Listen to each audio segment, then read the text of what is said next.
The soldiers therefore came and broke the legs of the first man who had been crucified with Jesus, and then those of the other. But when they came to Jesus and found that he was already dead, they did not break his legs. Instead, one of the soldiers pierced Jesus' side with a spear, bringing a sudden flow of blood and water. The man who saw it has given testimony, and his testimony is true. He knows that he tells the truth, and he testifies so that you may also believe. These things happened so that the scripture would be fulfilled. Not one of his bones will be broken. And as another scripture says, they will look on the one they have pierced. Two robbers were crucified right next to Jesus. And when the soldiers came back to see if they were dead, they discovered that Jesus had already died. But to check and make sure, they stabbed him with a spear. You know, it's sad to think about Jesus having to die in such a painful and horrible way. But he did that because he loved us so much. He loved all sinners so much, even the Roman soldiers that stabbed him with a spear.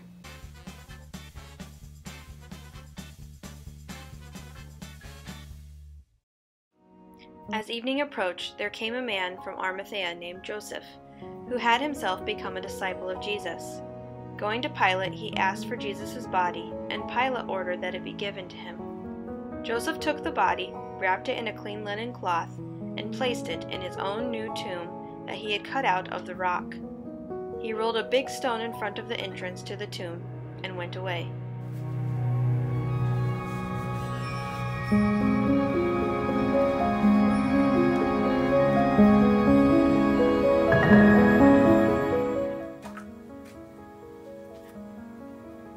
This egg has a clean white cloth. After Jesus died, a man called Joseph asked the soldiers if he could take his body. He took Jesus, and he went and he buried him in a tomb that had meant to be for him.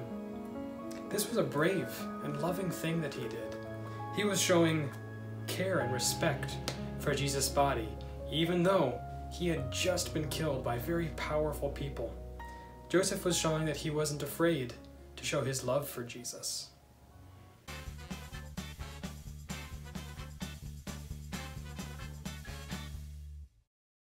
After the Sabbath, at dawn, on the first day of the week, Mary Magdalene and the other Mary went to look at the tomb. There was a violent earthquake, for an angel of the Lord came down from heaven, and going to the tomb, rolled back the stone and sat on it. His appearance was like lightning, and his clothes were as white as snow. The guards were so afraid of him that they shook and became like dead men.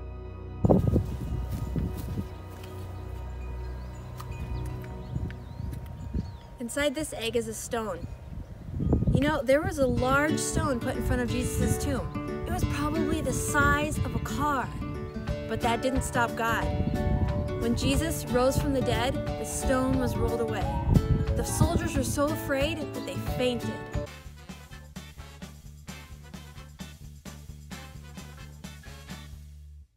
The angel said to the women, "Do not be afraid, for I know that you are looking for Jesus, who was crucified.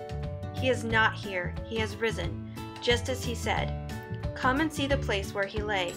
Then go quickly and tell his disciples, he has risen from the dead and is going ahead of you into Galilee. There you will see him. Now I have told you." So the women hurried away from the tomb, afraid yet filled with joy, and ran to tell his disciples. Suddenly Jesus met them. "Greetings," he said. They came to him, clasped his feet, and worshiped him. Then Jesus said to them, "Do not be afraid. Go and tell my brothers to go to Galilee, and there they will see me."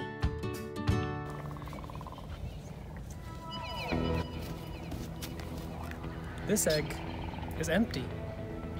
After Jesus' friends found the tomb with the stone rolled away, they were afraid. Where had Jesus' body gone? But an angel told them, "Don't be afraid.